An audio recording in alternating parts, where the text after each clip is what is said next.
What's up, everybody? Thanks for tuning in tonight to the Among the Ashes podcast. We're your hosts, Wes and Chris.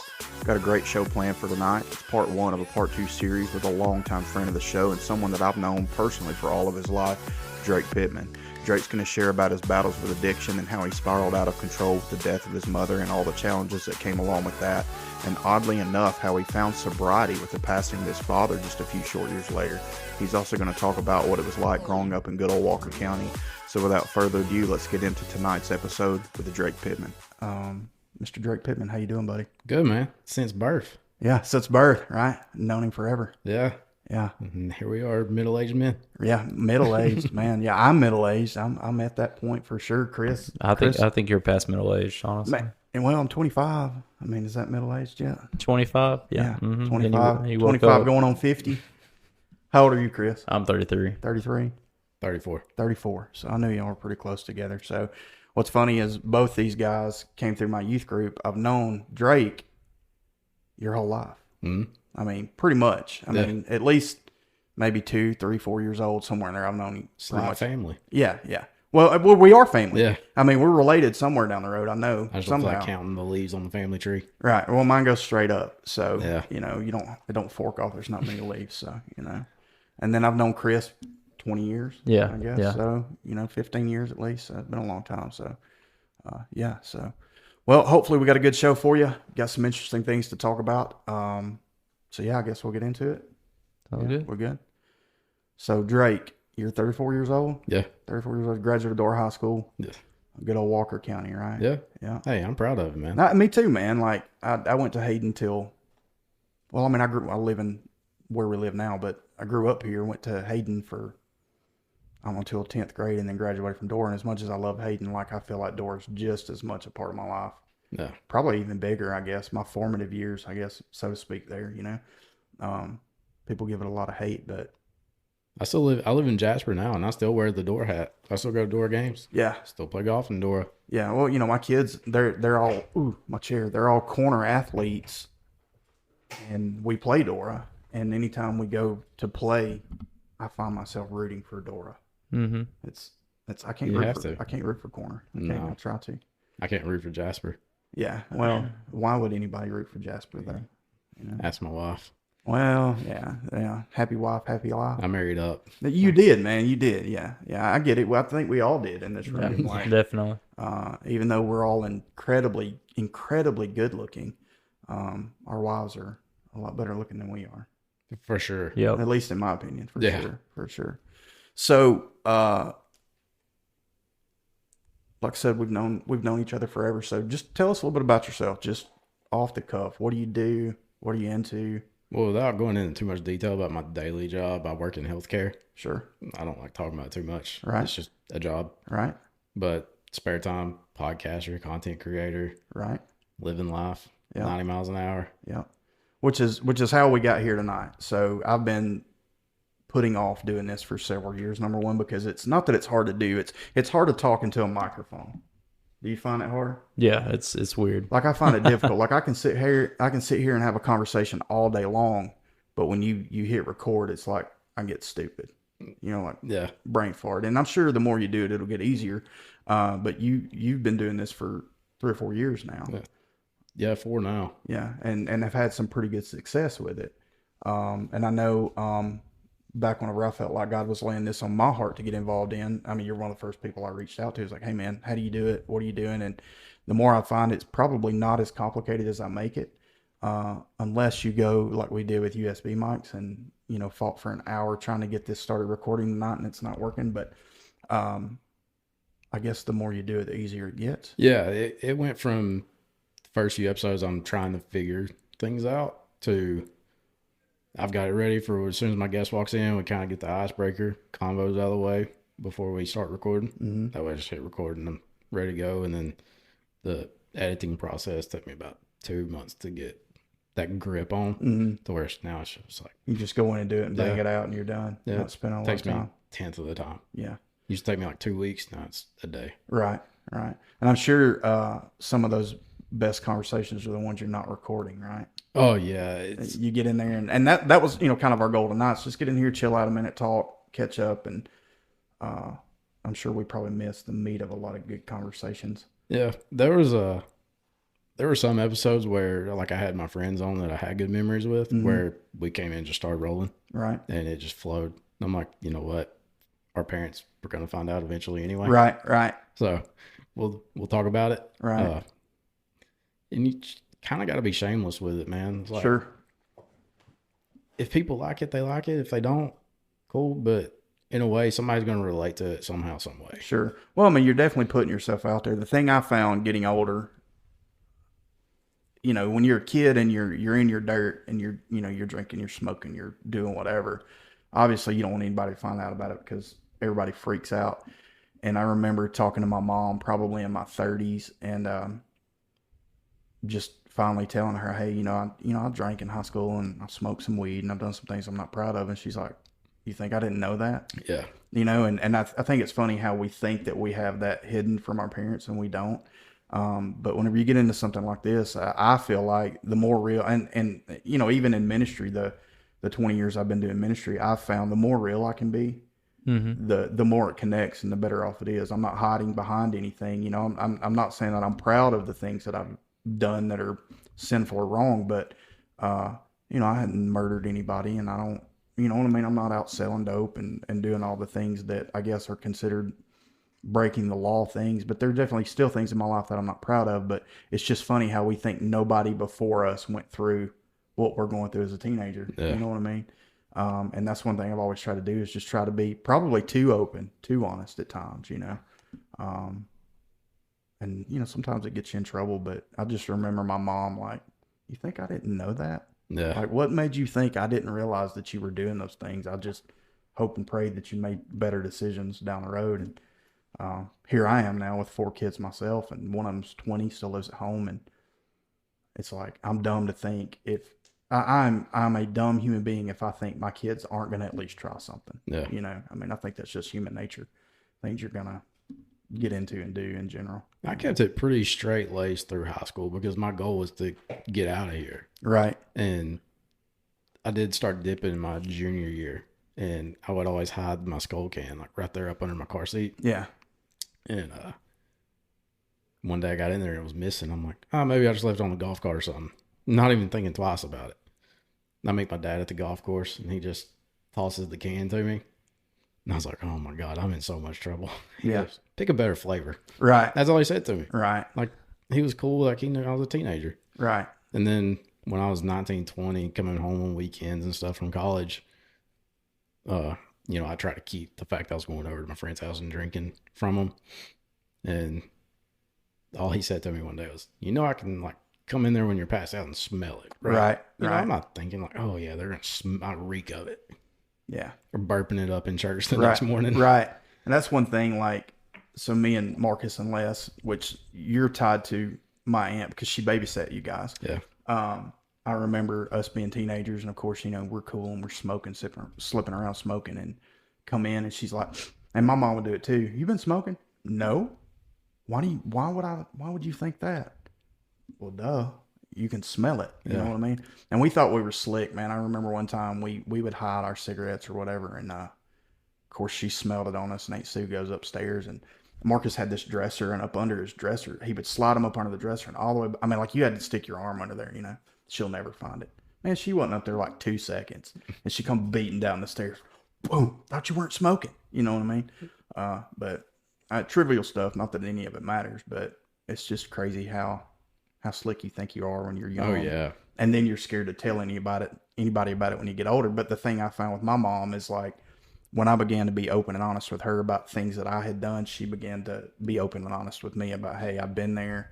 I've experienced it too. I've gone through that. Yeah. And I know your dad, being the person that he was, you probably wouldn't have even had to hide it. You probably could have just went to him and said, hey, Dad, this is what I'm going to do. I'm sure he would have given you some sort of lecture, be safe, be smart, but it wouldn't have been the end of the world like you're thinking it is, The only time he ever got mad at me, and he had one rule for when I went out, was to not drive. Right.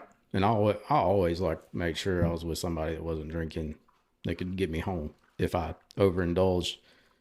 And the only time he lost his crap on me, man, was one time I went out to Birmingham, and all my friends left, and I was there with just 2 other people that I knew.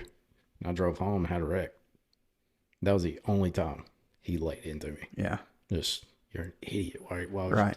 He kept me from getting arrested. Sure. Because luckily the cop that came, he knew. Yeah. He said, he's in the backseat asleep. I'm taking him home.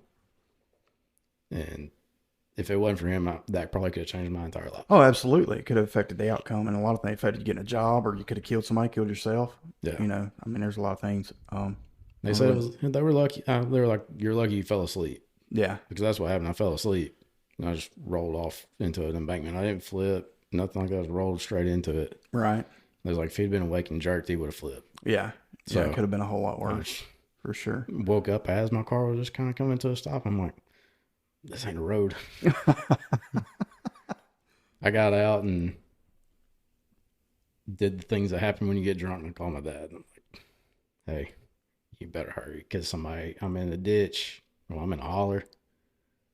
It's like, just call me when you get here. And my dad made it. It was a solid 7-minute drive. He was there in like 3 minutes. Yeah.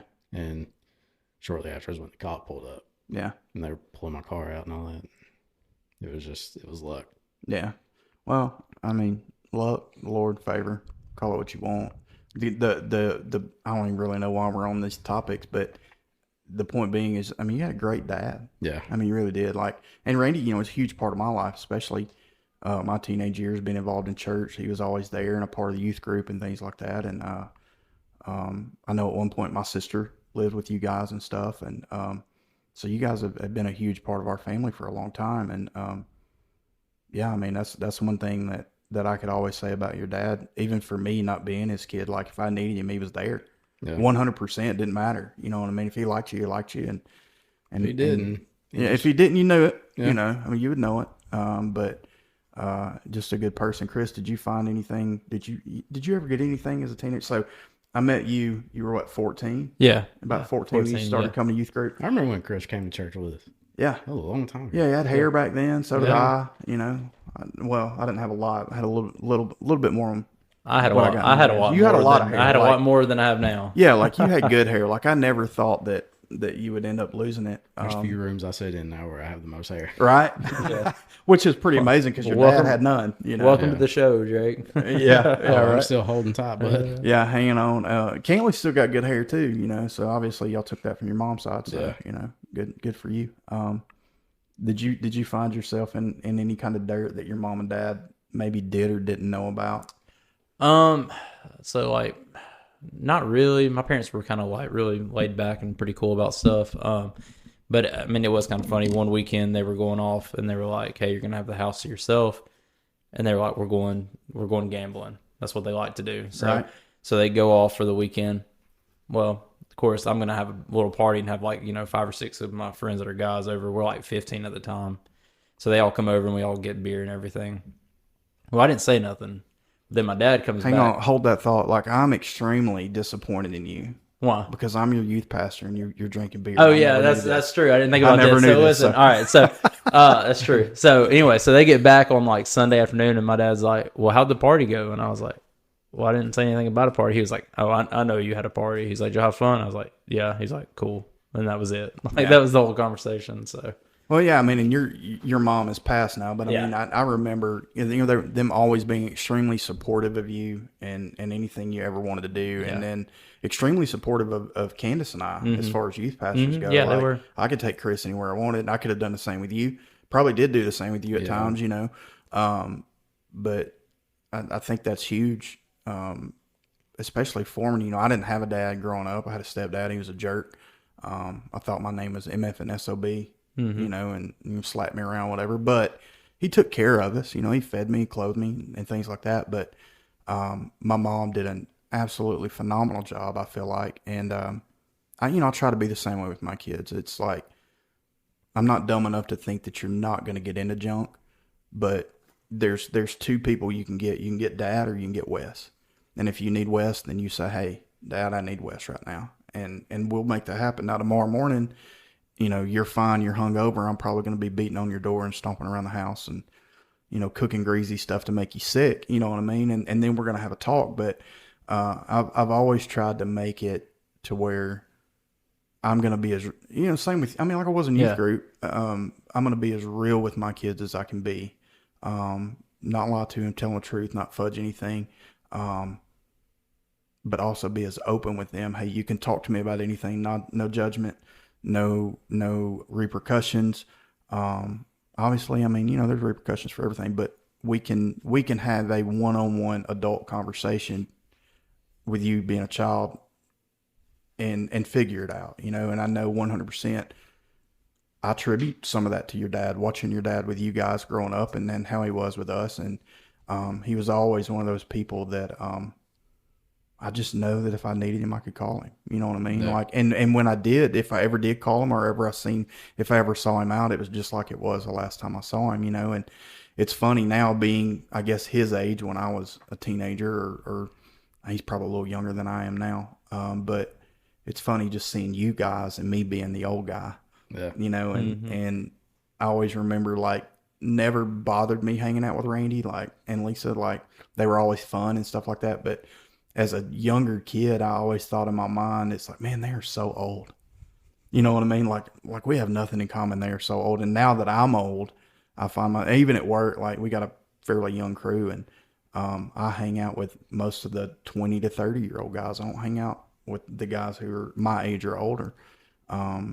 And it's like, what do I really have in common with these people? But I have more in common with them than I do people my own age most times, So that's we have a little one that lives with us, and he and I are the same age gap as Dad and I were. Mm-hmm. And slowly, like, I figured out that they're learning this crap as they go, just like we are. Absolutely. Because I'm like, some of the things he does, I'm like, I can remember when my dad would just stand there and look at me sometimes like, what are you doing? Right. And trying to figure me out as a person. Right. And I find myself in those shoes now, and it blows my mind. Yeah. And it's funny. No wonder I threw through a loop so many times. Right. And it's funny as a parent, Chris, you got 2 kids. I'm sure you feel the same way. It's like I'm having to provide and protect. And I don't even know how to provide and protect for myself. You know what I mean? But I'm having to do these for people who can't take care of themselves, and growing up, I remember looking at my uncles and things like that and never being worried about where we were or what was happening, what was going down. And now being their age with young kids, it's like they had to be scared out of their mind, just like I am, head on a swivel. Not that I'm worried about, anything happening, but I know it's my responsibility. You know what I mean? I know when we're out and about, I've got to take care of them. I got to keep them safe, and not really knowing what that means. You know what I mean? Like still at 45 years old, I have no clue.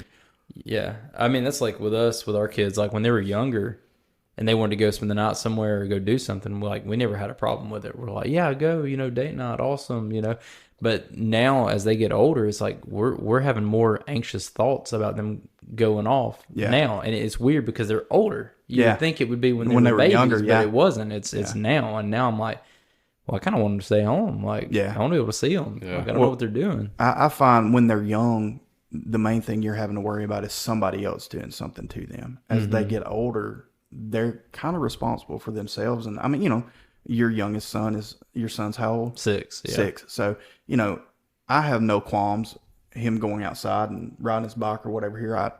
He'd probably be safe, but he's at an age where he could be off in the woods or he could be out in the road or before you know it, you know what I mean? So I think that's why as they get older, you worry a little more because you are watching them constantly when they're younger, but as they get older, it's... Yeah, well, that's like they were out of school today, and so my dad was like, hey, just let him spend the night. And so last night, Carson stayed with my dad.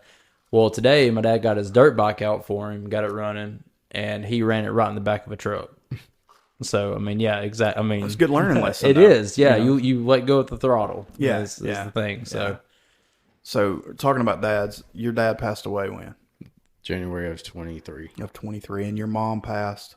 July 17. July of 17. So let's talk about that a little bit. So your mom suffered from lupus, right? Yeah, systemic lupus. Right.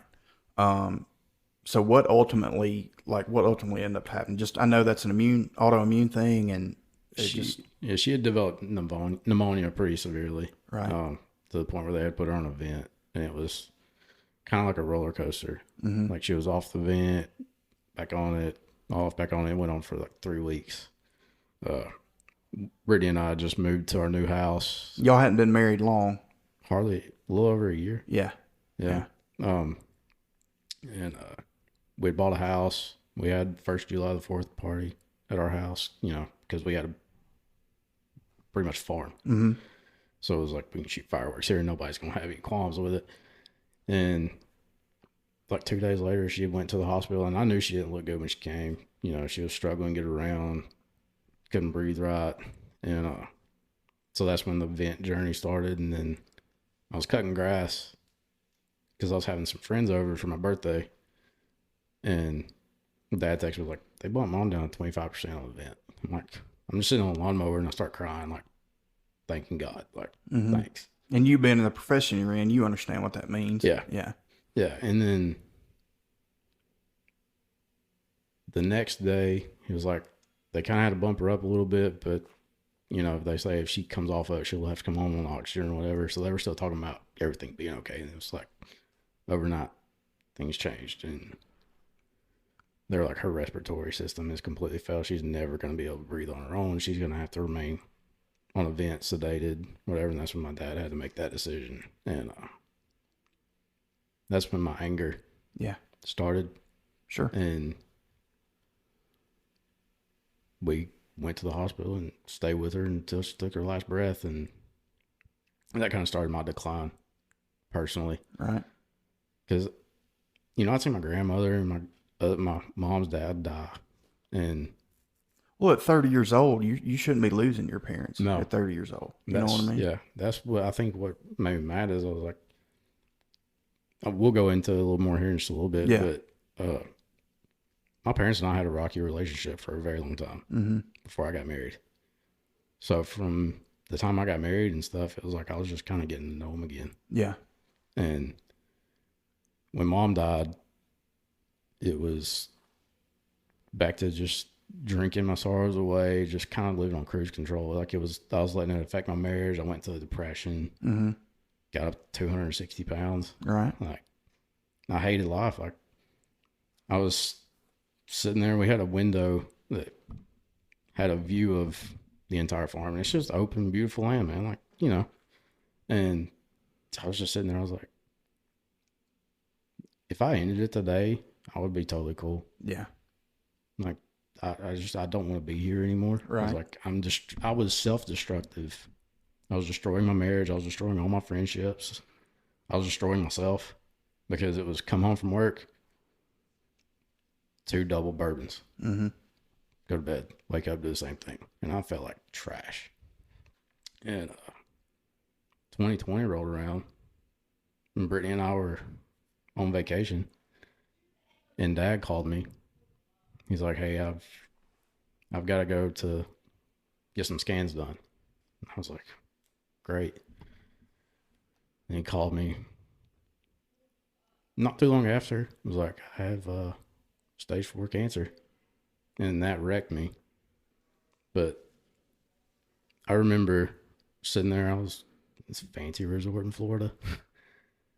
And I was like, I can either worry about it now and not enjoy this time with my wife, or I can just buckle down and deal with it when I get home. And that's what I chose to do. And he had surgery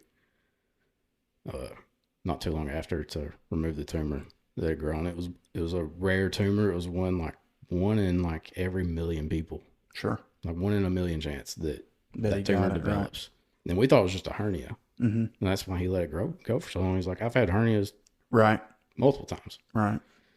He's like, just don't feel like getting it fixed. I want to play golf. I want to spend time with you guys and stuff. And, he started chemo and everything. And he did fine for a while. And then he ended up having to move in with my brother. And they gave him they started trying some new chemo because the rest of it wasn't really like slowing the growth. It had grown into his rib cage and all that. And that chemo just more or less killed his legs. He couldn't get up, move around, everything like that. And I was at work, and my brother called me. He's like, Dad just died. And I was like, I'd just seen him 2 days before, and he was doing okay. Yeah. It was like the body just stopped. Yeah. And I didn't when I was sitting there in his room, I got to where I talked to my dad like I do anybody else. And I'm just, dang it, man, just why the F did you have to do this so sudden?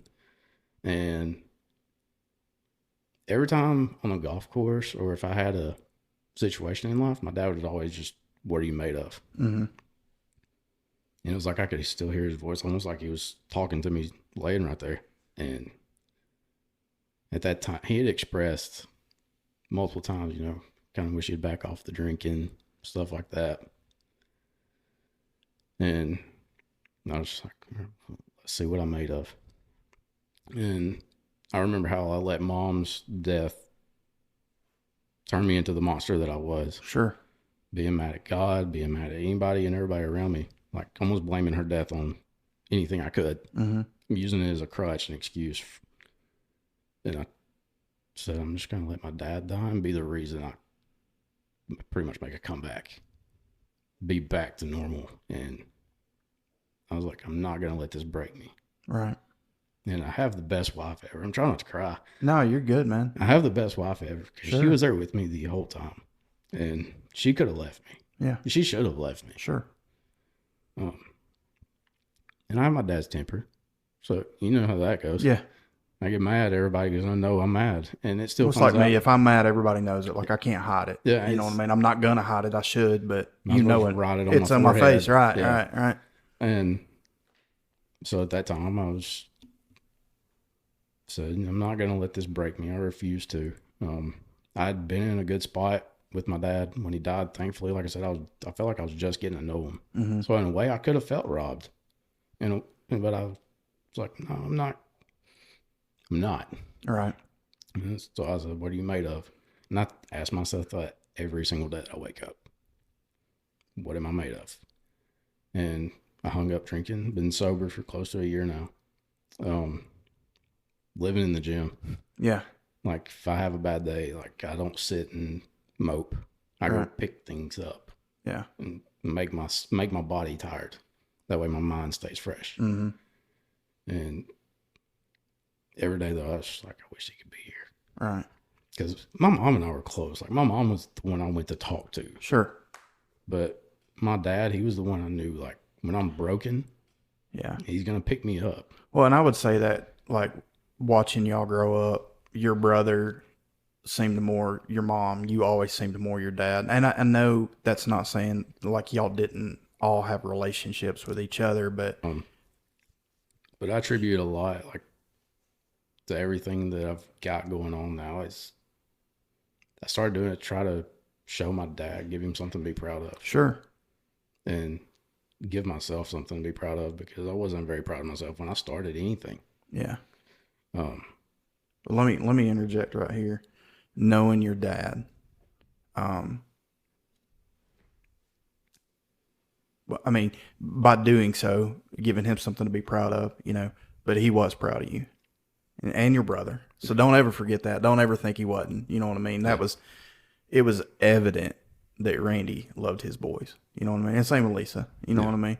So don't ever let, I'm not saying what you did is irrelevant, because that's a huge thing. You're doing it for your dad.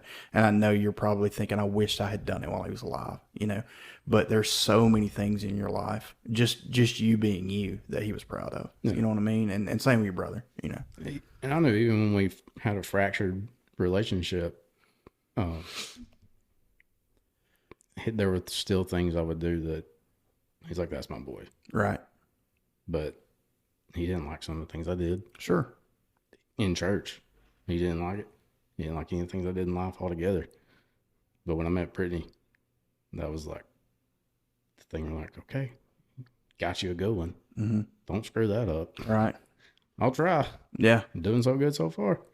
But that's kind of when we started kind of repairing things, because I didn't like some of the things my parents did either. Sure. You know, that's normal. Yeah. Like, and I offended them when they did something I didn't like one day. I mean, I remember us having it out in the living room, just all three of us yelling match. And I thought I was a big boy, 21, 22 years old. I can talk how I want to, not realizing there's a 6'2", 300-pound man right there across from me. And I flat out told him, I was like, my goal in life is to be better than you. And that's when it broke. And that's when Dad was like, you can sleep here. I don't want anything. We don't, it's fine. And looking back on it, I may have been right as far as I should have my parents should have wanted me to do better than they did. Right. And I shouldn't have thrown it in their face like that. And I held on to that for a long time. Yeah. Well, being a dad, I obviously want my kids to be better than me. You know what I'm saying? Like, my wife is a huge, all credit to her. You know what I mean? Because if she wasn't here, we'd fall apart. I would. You know what I mean? That's a statement that we all know, that your dad knows. But I'm sure it was a gut-wrenching gut punch of him hearing his son basically saying, hey, you're a failure. Yeah. I want to be better than you. Not, hey, Dad, you did a good job. I'm going to take what you've taught me and apply it and make it better. Yeah. It's, I'm going to be better than you. Yeah. Looking back, it was more of, if I would have had the better talk with him, like, I don't want to carry the burdens that you carry. Right. I've seen some things be done the wrong way that I can improve on. Sure. Instead of, I'm going to be better than you. I was a high-headed 21, 22-year-old. Sure. Thinking I'm about to graduate college and you can't tell me nothing because you didn't. Right. Like, I was just mad. Right. And I know you don't like, you said we didn't have to be like related to church the whole time, but a lot of our issues stem from that because I got in with some of the looking back wrong people. Mm-hmm. Where I kind of carried that holier than thou attitude. Sure. And I thought I had big boy bridges on when in reality I was just a douchebag. Yeah. And I regret that time because that cost me 4 years with my parents. Yeah. Little did I know that I'd only have a year with my mom after that. Mm-hmm. So, it was intense and I still learned and grew from it. But at the same time, I sat there and I was like, I should have just listened to my dad. Yeah. Because I should have. Right. And I wouldn't have ever ended up in that position. Yeah. Because he was right. Sure. And he's sitting up there laughing about it right now. Right. I freaking told you so. I'm the same thing with, my oldest son's 20 and it's like, hey, I see the things that you're doing. Not that you're doing anything wrong, but I see the things that you're doing. And I know that within 3, 4, 5 years, you're probably going to grow out of that. But there's going to be a lot of hurt in those 3, 4, 5 years. You know what I mean? And I was the same way. I gave my life to Christ at 18 years old. And when I did, you couldn't tell me nothing because God had called me. You know what I mean? Like the night I got saved is a miraculous story within itself. It without just diving into it because it's not the me show here, but at that moment, like I knew beyond a shadow of a doubt, like I'd gone to church my whole life and I knew who Christ was and I got, gave my life to Christ when I was 8 and got baptized and all that stuff. But, I committed that night, and at that point I was going to do it my way. And I'm still that way to a degree, but it blows my mind that anybody has ever listened to me. You know what I mean? Because I look back at, when I took over as youth pastor, I was 25 years old and, I'm going to look the way I want to look. I'm going to dress the way I want to dress. I'm going to do it the way I want to do it. And if you don't like it, I don't care. But that caused me so much hurt that I put on myself. And part of it for me is that it's not that I really worry about what everybody thinks, but I don't ever want anybody not to like me, even though I am a super douche. You know what I mean? Like, and it's not that I'm trying to be a douche. I'm just sarcastic and I don't know where the line is. If I see the line, I'm going to cross it, to make you laugh or whatever. But there are times that I've been really hot-headed too. And it's like, how did I not screw up so many people? And maybe I did, in 10 years of full-time youth ministry, it's like, why did anybody keep coming to my youth group? Because I remember, kids talking in the youth group and I'd call them out, come up here and grab my belt loop. We fixing to walk and talk until you learn to shut up. And it's like, that is such a jerk thing to do. And maybe y'all can speak because y'all are in it, but maybe y'all just knew my heart and knew that I loved you. and hey, I expect you to do things differently. Probably the same way with your dad, I expect you to do things different, and if you're not, then hey, this is the repercussions of it. But it's like, how embarrassing is that? You know what I mean? To stand up in front of a room full of 30, 40 kids, and it's hard for me right here. I'm slinging my hands everywhere. I walk, you know what I mean? Yeah. So the whole time I'm preaching or teaching, I'm walking, and they've got my belt loop. But it didn't take many times. There wasn't many people that did that. You know what I mean? Like, they learned to be quiet. But yeah, I mean, I think we all have those moments, especially when we're young. You're becoming a man. You know what I mean? Like, you're going from being taught everything by your parents to all of a sudden, I'm about to have to figure it out. And I hope I learned as much from them as they tried to instill in me. Yeah. Does that make sense? And there's a lot of things that come into play in that moment because you're trying to be your own person, and I think if you could have that conversation with your dad today, he might sit back and say, yeah, you were a turd, but I know you had to go through it. And he probably went through it himself. You know what I mean? Yeah.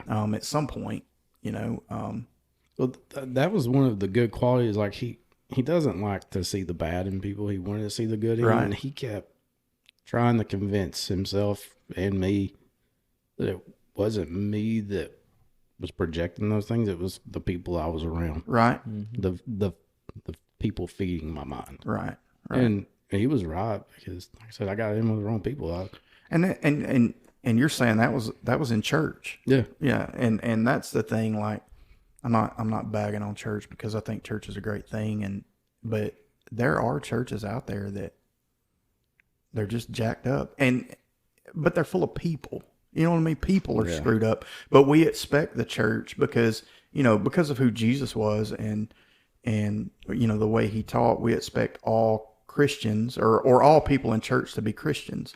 And most of the time people are going to church just to tick a box. I went to church today and I feel better about myself, and I'm going to go home and watch the Super Bowl or whatever games on TV, and I'm going to drink my beer and, do whatever. And yeah, I mean, so like when my mom died, I kind of went through the same thing Drake did. So I was real angry with God because I didn't lose just my mom. I ended up losing 10 family members in 2 years. And it was like my grandmother, my aunts, my uncles. So it was like immediate family, not like, my cousin that's twice removed on my father's side or something crazy. And so like I got real angry. So like I was going through that binge drinking problem too. And it was all the people we were hanging out with. So like I didn't necessarily go buy alcohol every day and bring it home. But if it was on the weekend and people had it, I wasn't going to stop. right. And it got to the point to where like I honestly, like I was driving my boat drunk with everybody on the boat. Like it had gotten bad. Like me and Alicia were like, we were so close to just calling it quits and going separate ways. That's so funny. I never knew that. Yeah. Well, so there's a lot, Yeah. but that's one of them. And so, yeah, it took me a long time to get out of like whatever funk I guess I was in. Right. Cause I was angry. I was mad. Sure. And that's the thing, man, that I guess we fail to realize is, life's going to happen. It's going to. We know everybody's going to die. We know that. But when it happens, you're not prepared for it. You know what I mean? Like, and fortunately for me, I've lost my grandmother. Les died, and we were, early 30s, and I have a lot of regrets about that because, he had a problem. He was struggling. Some addiction issues, because of an accident and made some bad decisions. And, he made a lot of bad decisions. We all did. But, the last conversation I had with him was like, hey, look, when you're ready to quit this crap, you can call me. But until then, I'm done. Don't call me. Don't have nothing to do with me. And then fast forward a few years, I go through something in my personal life, and I find myself just so depressed. You know what I mean? And still struggling about it. I'm seeing a therapist now. You know what I mean? But just can't see the forest for the trees, and I'm super blessed. You know what I mean? Like, my wife is a smoke show. Like, I know I'm good looking, but like, she's a smoke show. Like, I don't know, in the 20 years we've been married, I've had women, I guess, hit on me, but or maybe not hit on me, flirt with me. And I'm not a good looking guy. Like, I'm not. I've had them flirt with me, but like she's had men full on make passes at her, and I get it. I do, you know. So, I feel extremely blessed that God gave her to me, you know. And I know y'all feel the same way about your wives, but like, it's a wonder I just hadn't screwed it up just by my way of thinking, you know. And it's just funny how life, it doesn't take much. It's just, losing a parent is pretty tragic, but very tragic, not pretty tragic, very tragic, but it could be anything you're passionate about, anything you care about, your job, or, you like to play golf. All of a sudden you can't swing a golf club anymore. Has nothing to do with anything in your life other than you enjoying it, but it could throw you way out yonder. You know what I mean? You better take me that day. Right. So I try to stay focused and keep everything around me healthy, and it got tiresome. Yeah. And even though I decided to man up after he died, looking back, I was like, I did a lot of growing up in those 2.5 years that he had cancer. Yeah. Like realizing like he's just dropping little nuggets in here, and I'm not really realizing it at the moment. Yeah. I look back, I'm like, man, he was getting me ready. Right. Because now, like, I'm still not perfect. I'm not the best husband I should be. But I still try. Sure. And I try to be the person he saw that I hadn't yet. And that's the hardest thing to do, is see somebody in yourself that somebody else sees in you. Right. Right. It does add a lot of weight, but now I can carry that weight a little bit better. Right. My marriage is past year has been better than it's ever been. Well, that's awesome. I mean, that's good to hear. Good to know. And we still have our little Sure. I mean, it's marriage, man. It's marriage. She's my little BA. Yeah. Yeah. I don't tell her that, but Yeah. she's tough. I mean, to be there for me the way she was. Sure. Because I was unbearable, I'm sure. Yeah. She ain't told me that, but she Well, probably thought it. yeah, I mean, I can't speak for Chris, but I worry every day. It's like, why is she with me? You know what I mean? Like, she's way better to me than I am to her. It's like landing them's the easy part, keeping them's the hard part. Right. And, well, you say that, but they're staying. And we're doing minimal effort when we should be doing maximum effort, Yeah. you know? That's the hard thing, is like trying to figure out how to do it the right way. And then me personally, I get discouraged and just stop trying, you know? And that's with everything in life. And that it sucks. It's something I pray about every single day. And, in preparing for this podcast and doing it, I was asking God, what do we call it? What do we, it's not a Christian podcast, but it's Christians doing a podcast. And I want to give people a chance to share their stories and things like that. And it's like, God, what I call it? And so I settled on the name Among the Ashes and talked to Chris about it. And, God took me to the story of Job, which y'all know this, but I'm going to share it. But it says, Job was sitting on his ash heap and scraping his sores, and all these people kept coming by, and they're just telling him what he did wrong. Like, bro, you think? Yeah, it's funny to me. I have people tell me all the time, well, have you prayed about it? That's the one thing I hadn't done. Yeah. It's kind of like saying turn the computer off and back on. Yeah. Go read your Bible. Oh, you know what? I didn't think of that. You know? And as I read on in the story of Job petitioned God 38 times before God spoke to him. And when God spoke to him, he said, and I'm paraphrasing, you can read it, Job chapter 38. He says, where were you when I made this earth?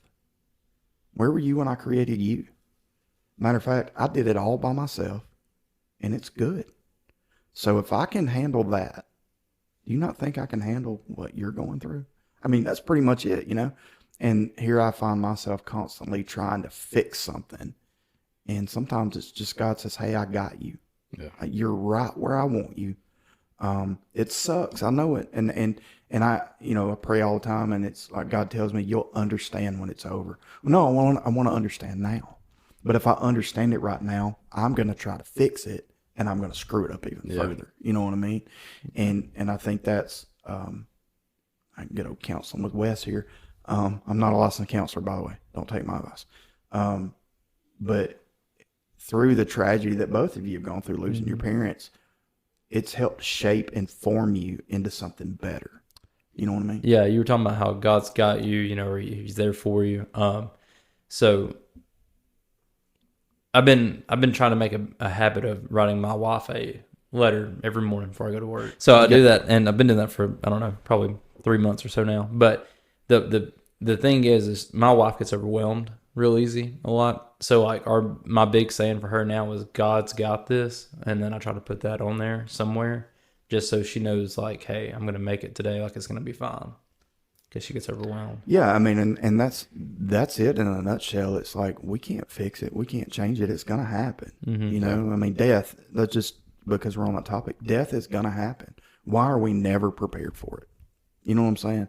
Because we all think we're going to live to be 80, 90, 100 years old, and our parents are too. And we're going to have a long life with them and our kids. And, you know, the most tragic thing to me is a parent burying a child. Like, that's horrible. Yeah. Like, that should never happen. Right. When we can get to the point to where we're just content, you know, I'm here. I'm not happy, but I'm not sad. You know, I'm not angry. I'm content, and I'm going to take what life throws at me, and I'm going to say, who am I? Yeah. You know what I mean? Who am I today? That's the way I am. I think I throw people through a loop when they're like, hey, how are you doing? Like, they expect something to be wrong with me. And I'm like, I'm doing better than I've been in a very long time. Yeah. They're like almost in shock, like, how? Why? Yeah. Just see every day as a new opportunity to be better. Sure. Like, you know, that's a cliche saying to, you know, live by, but I'm like, but it's truth. Yeah, when I wake up every day, I was like, what can I do better to be a better husband, a better friend? Yeah.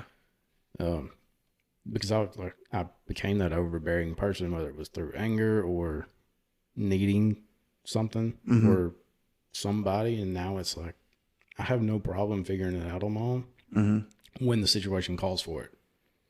And my therapist, he told me, he's like, you need to stop trying to do everything by yourself. Yeah. And thankfully, I've got a good support system around me. But I stopped dwelling on those things that happened to me. Yeah. I look at it as it happened. It sucked. I dealt with it. But I can't let that define me anymore. Sure. And I let my dad dying define who I am now. Sure. But it's not a negative defining me like it was with my mom. Right. I let my mom's death, like I said, turn me into a mess. Right. Let my dad's death turn me into more or less a good monster. In a way. Like, yeah. I'm obsessed with anything I set my mind to. I'm diagnosed with OCD, so it's like I get at that thought, just gotta. Right. That's what I'm dwelling on. Well, you're not young Mike Tyson fighting for the championship, No. going to prison. You are now Mike Tyson, who's fixing to beat the brakes off this Paul guy. Yeah. You know what I mean? Like, the beast is there, but you know how to control it. Yeah. You know, and I think that's key. It's one thing that I've started doing in seeing my therapist, and it's taken about a year. Like I said, my life is great. Like, if outside looking in, it's like, what's he got to be depressed about? But there's days I wake up and it's like a fog just rolls in, and I want to cry, but I can't. Like, there's just no emotion, you know? And that's one thing he said to me. He's like, you got to stop doing it on your own. And you got to stop worrying about things that you can't fix. Stop worrying about what happened way back then, because, and one thing I always knew, but one thing that he helped me see, I guess, is my trauma, I guess, that's put me, there's a lifetime of trauma there, but what really broke me was as much my fault as it was somebody else's. Yeah. You know what I mean? I could have handled it, and I'm not going to rehash it, but I could have handled it totally differently. And even though everything's good now, I still think about that. I still have the animosity and the feelings of how I felt in that moment. And that's and it's just, I don't know. It's made me somebody that I'm not, number one. But I've had to, and I've done this for years. I wake up every day, I look in the mirror and I say, hey, you're good enough. You know, you are good enough. The other way, if nobody else tells me that day, at least I've heard it. But now I'm starting to believe it. Does that make sense? Yeah. Like, I can do what I want to do. I can achieve what I want to achieve. It's all, like after mom died, like I said, when I went that dark place, like I'm sitting around like looking like, why do I deserve that to happen to me? And next thing I was, why do I deserve this? Why do I deserve that? And it was a lot of self-doubt. Yeah. And now it's, instead of wondering why I deserve it, first off, I thank God every day he didn't take it away from me when I was ungrateful. Sure. Because he could have. Sure. Everything I had. Because I was ungrateful. Sure. I was almost like I would go out of my way to destroy things. Yeah. And now it's the grace he showed me. I'm like, man, I sat in my truck and I know exactly what you're saying. Like, there's no reason that I shouldn't be in a gutter somewhere. But just for the way that I've treated God, I sat in my truck one day, so upset and mad. And I said, you know what, God? F you. I am done. I hate you. You've done nothing but, the whole time I was doing what you wanted me to do, or what I, felt like you wanted me to do, it brought me nothing but heartache. And then here I am trying to move forward into what you want me to do, and it's still heartache. What's the point? What's the point? I'm done with you. And I felt the Holy Spirit just say, okay, which made me mad, like, okay. And then He gave you the K too. you're saying, Yeah, okay, like I just said, F you, I hate you, God. Like, I'm borderline blasphemy here. You know what I'm saying? Like, and really when I said it, I was expecting just to be dead and wake up in hell. You know what I mean? And to feel the Holy Spirit say, okay. And then God began to speak to me, and he said, when you're ready, you know what I mean? I got you, but when you're ready, and it's made me think a lot about my children. My children could say that to me, and it probably pissed me off. You know what I'm saying? But I'm still going to love them. Yeah. I'm still going to help them. I'm still going to show them the right way. And, I was praying about a situation. I said, God, if you would just fix it. And I hear the Holy Spirit say, and then confirm through a video a few days later, I didn't put you in it, but I'll walk with you, and I'll keep you from getting hurt more. I'll keep you from screwing it up further. I didn't put you in it, but I can show you how to get out of it, And that's the thing. We expect God to be, I say this all the time, a genie in a bottle, grant my 3 wishes. And the church, I feel like at times fails us in that because, we're taught to ask, pray, and believe. The Bible says that, whatever you believe in Jesus' name, you'll have.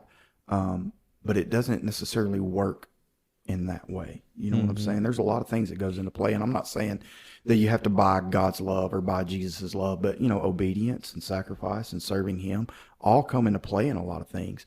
But even when you're not, he's still there. You know what I mean? And he's saying, okay, when you're ready, I'll throw the ball. Yeah. I mean, God was blessing us, even though I was in that dark place. And like, I didn't even realize I was in a dark place. Yeah. Like, it was so smooth transition that I didn't even realize I was angry. Like, it took me forever. And then, like, finally when it's like, I just started boohooing, talking to Alicia. I was just like, I figured it out. Like, I know what's going on, but it took forever. Yeah. I didn't even know. I had no idea. Well, and that's the weird thing for me. It's like, I know where I'm at. Like, I don't go to church much. I mean, just being transparent, I don't. It's not that I don't want to go. It's not that I have anything against, like, Chris and I go to a great church. Like, our pastor is amazing. Our associate pastor, went to high school with him, great guy. Everybody there is great. As a matter of fact, like, if I don't go for a year and I walk in, it's not, well, hey, where have you been? It's, hey man, how you doing? It's one of those things that for me, it's like, I don't understand my hang up with church, but like, I can't go. You know what I mean? Like, I have Saturday nights, I have every intent of going. And when Sunday morning rolls around, it's like, or, I'm battling, I've had gout really bad, or my back will go out. It's like Satan will either prevent me from going, or I'm not going because I'm mad or I'm fed up or whatever, and I know I've missed out on a lot by doing so, but the thing but the one thing people, I guess, fail to realize is even though I wasn't going to church it does look like that my relationship with God is dwindling. And this is not advice. I'm not saying to stop going to church, but it looked like to everybody that my relationship with God was dwindling. But what happened was I stopped being religious. You know what I mean? Like I stopped looking at everybody's sins and just started seeing people for people. And I may not agree with what you're doing, but I love you, you know? And it goes back to the conversation a while ago of why did anybody ever listen to me? Because I was very religious, you know? You had to think the way I thought. You had to do it the way I did it. And I honestly, and I do go to church sometimes, but in my absence of not going to church, like I found God because I had to. Yeah. I no longer had anybody feeding it to me. And I guess my advice to anybody in that is, number one, don't stop going to church, but start feeding yourself. Don't let your pastor be the only person that's feeding you, or your Sunday school teacher or whatever, because he may be reading you a telephone book and you think it's of God, you know what I mean? Yeah. But it's not. And I know there's a lot of good ministers out there, a lot of good pastors. I'm not bagging on church or ministers, but I think at some point God's telling us, hey, you got to do this yourself. You know, I'm with you, but you got to do it yourself. Pull your bootstraps up, move forward, you know. It's like, I felt like, I mean, you know how it was. We were there every time Yeah. the doors were open. Yeah. Even on days after school, I have to go over there. Right. And I left the church after I graduated high school because I was like, I just kind of want to figure it out. Yeah. And I started going back, got saved, started going to school to be a youth pastor, started working with the youth, and it kind of set me on the road that I'm on now. Was I got to preach one, or I was supposed to preach one night, and it was one of those moments where it was like, no, we're praying tonight. Somebody in here needs it. Mm-hmm. Like, you just, you know, Yeah, the Holy Spirit. discernment. Yeah, he's telling you. And after the altar service was over, like, I just told the band, I was like, hey, you know what? Y'all keep playing. If you need something, just come on up here. We'll pray with you and all that. And after the service, we had gotten a new youth pastor. My mentor had left to take a head pastor job. So I was already kind of in an iffy spot. And they walked up to me when I was leaving. And I was like, if you didn't have anything, you could have just told me. And I was like, I opened my notebook and I was like, if you want the sermon, here it is. Yeah. Here's my notes. If you want me to give you the sermon, I will. Like, no, I'm good. Just didn't know if you're prepared or not. And I'm sitting here like, first off, why wasn't I come prepared? If you don't trust me, why would you even say, hey, Exactly. in the first place? Yeah. You know? Like, I'm here. I got to drive back to Cleveland tonight. Yeah. Why would you? I came out of my way, bro. Right. And that's when I text Dad.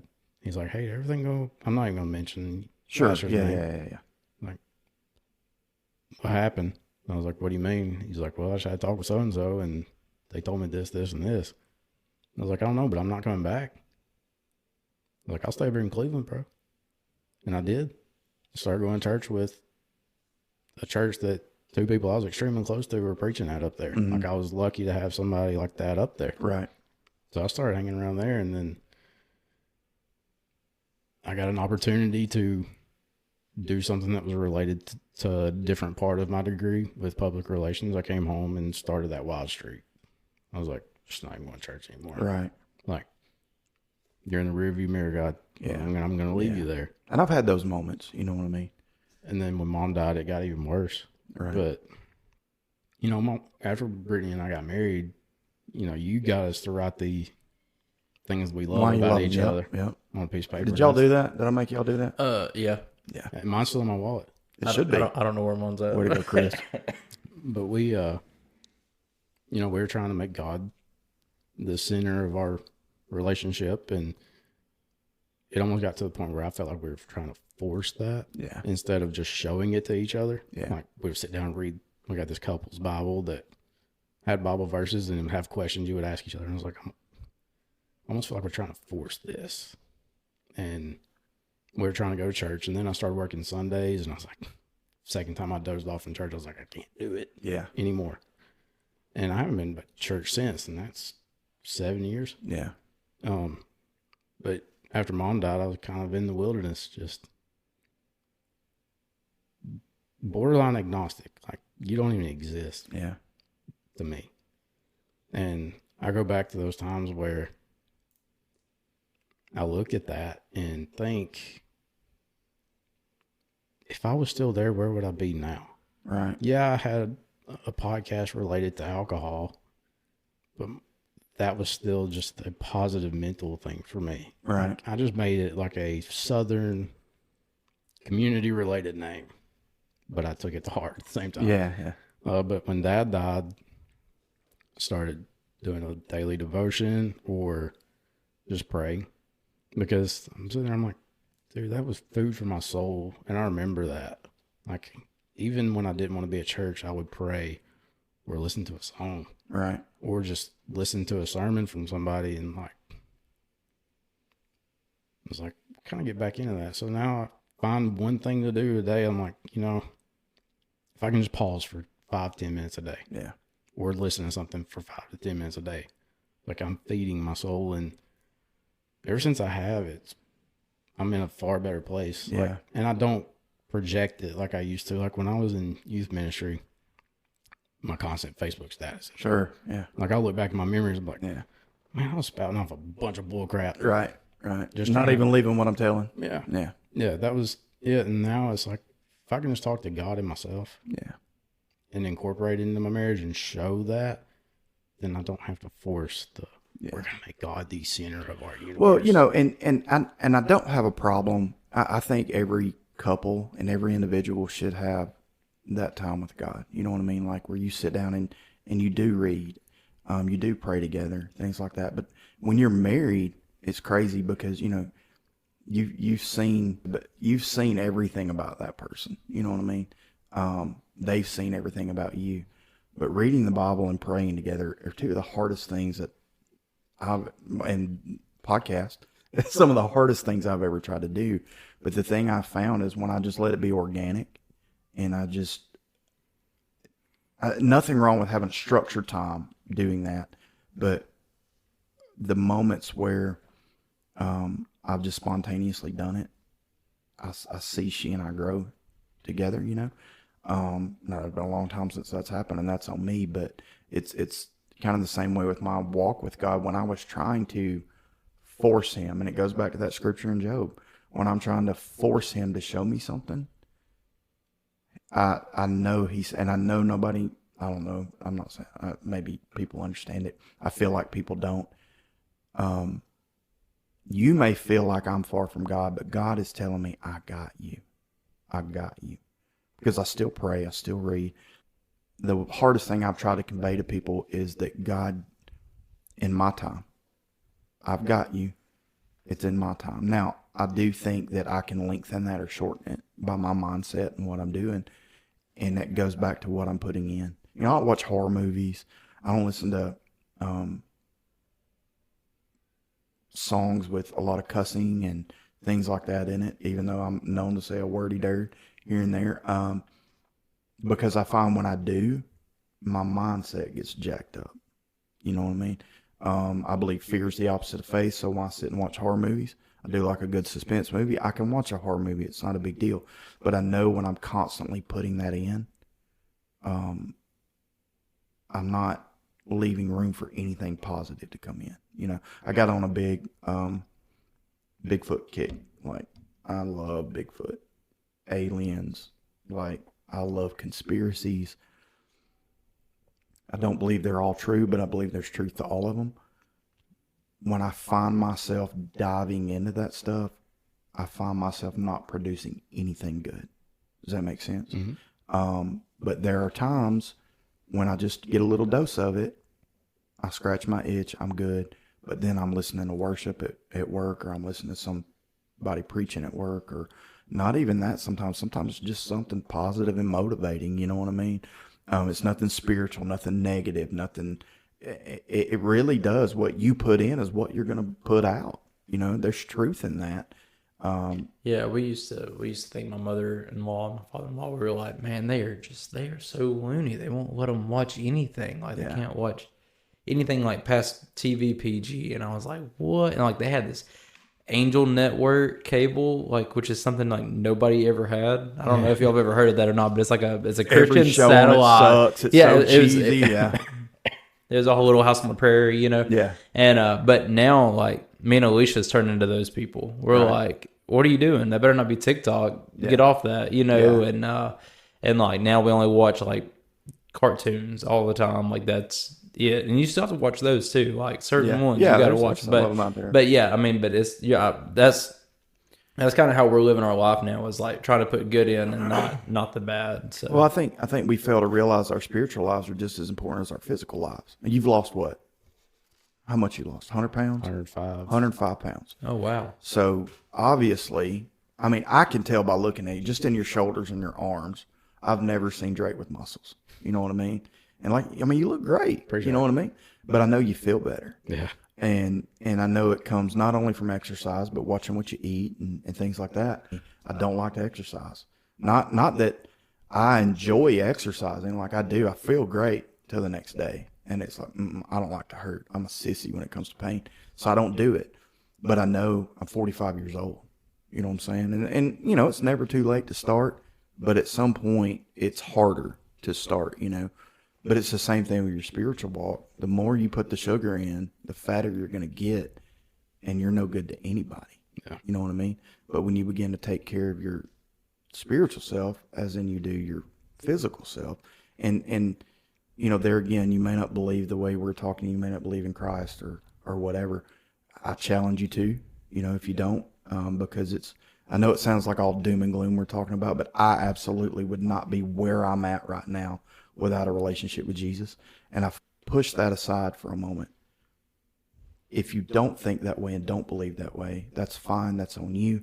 But you better still put something positive into your brain as much as you are your physical body, if that makes sense, you know, because if not, you're just going to be a lush. You may be the best, have the best body in the world, can bench press a Mack truck.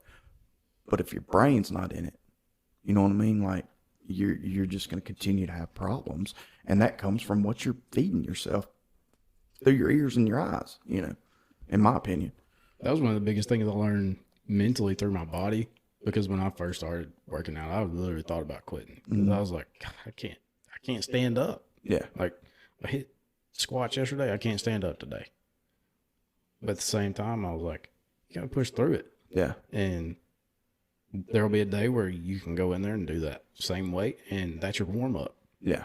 And I look at that mentally as, man, I had those down days, but just push through. Yeah. And I started applying that to mentally, spiritually. If I'm feeling down, I need to feed myself so I can get back up and do it the next day. Well, and that's the thing, you know, sugar tastes good. The sweets taste good. The drinks taste good. The water's just bland, and, you know, the broccoli's bland, but it's what makes you feel good. Yeah. Does that make sense? You're not lethargic and drained and things like that. And when my wife listens to this, she's going, why don't you take your own advice?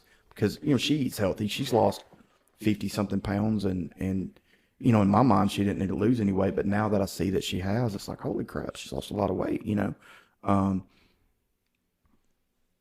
And the things she eats, like, smells like farts, like it's terrible. But she's a lot healthier than I am.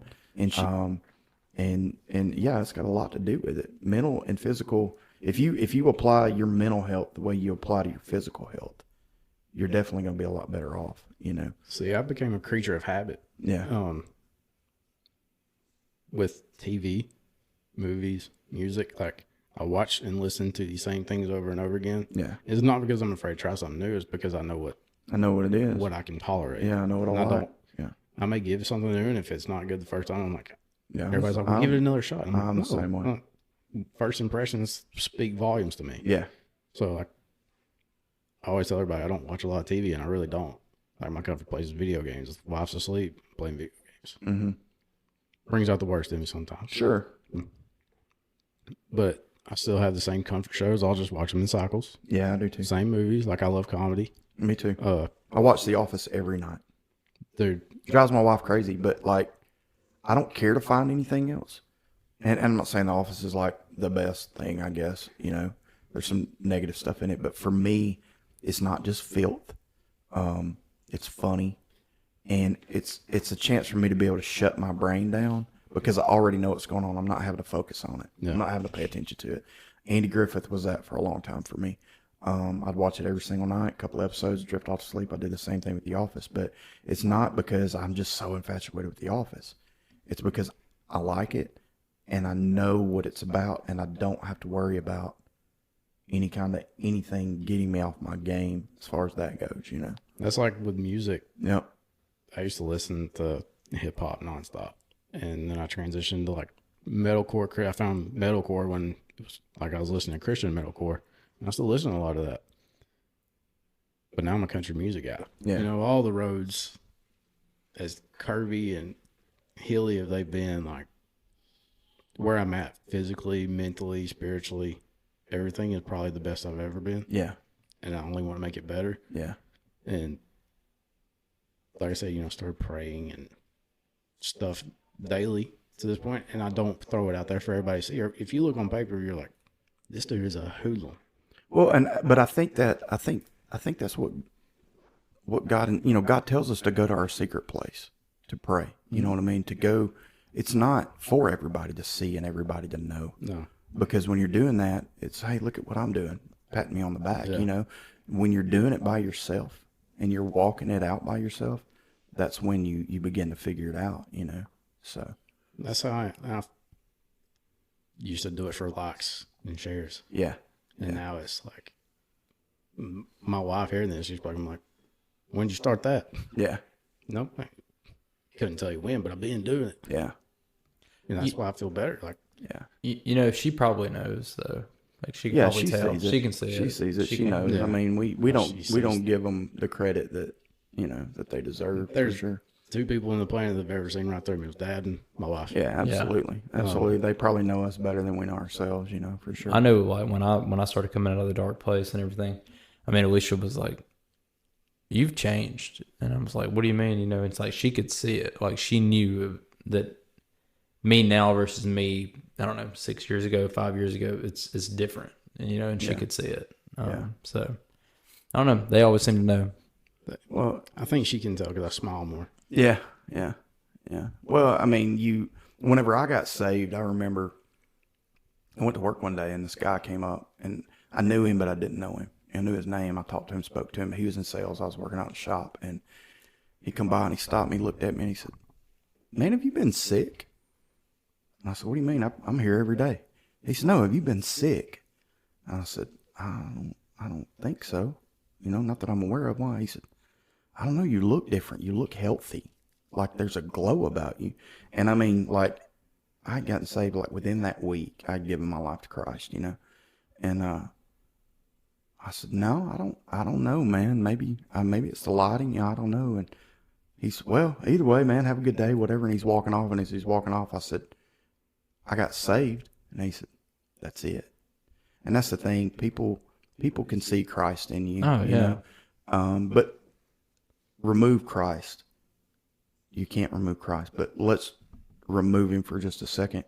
When your mental health is good, people can see that. You know what I mean? So, I don't know how you can keep your mental health good without Jesus, in my opinion. But there's a difference. You know what I mean? It's definitely gotten better since I started praying again. Oh, absolutely, man. I mean, you know, and that's the thing. Your walk with God is your walk. It doesn't matter how Brittany wants you to do it or how Candace wants me to do it or Alicia wants you to do it. You got to do it the way you got to do it. You can take their advice. You can take anybody's advice on it, but ultimately it's your relationship.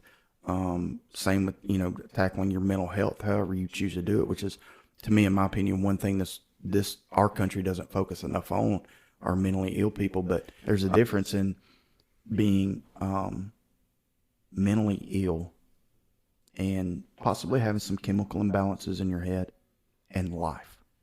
And you still fall under those categories when you fill out that piece of paper. But there's a difference in being, and he said, let me break it down like this to you. He said, there's a difference in being bipolar and being bipolar. You can be bipolar because you're struggling with issues.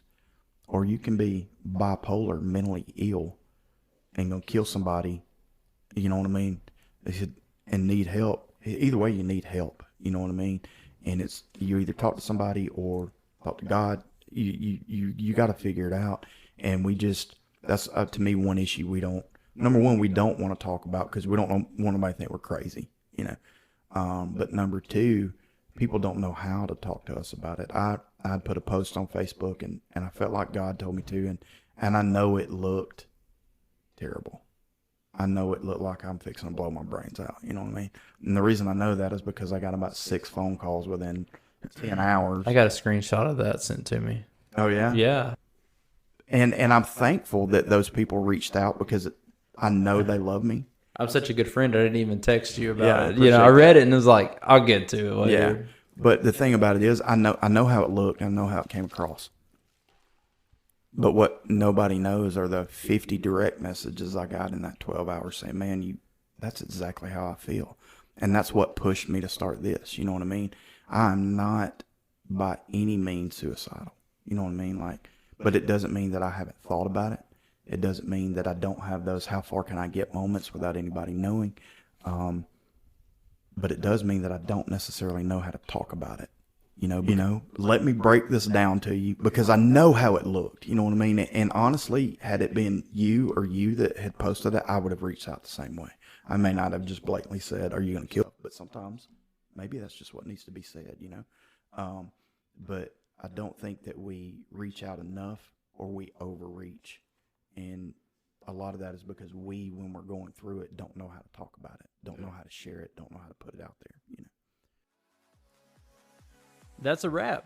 Thanks for hanging out with us tonight. If you enjoyed that episode, please go and check out part 2. It should be available now. If you're watching us on YouTube and you like what you heard and want more content from us, please subscribe, hit that like button, and leave us a comment.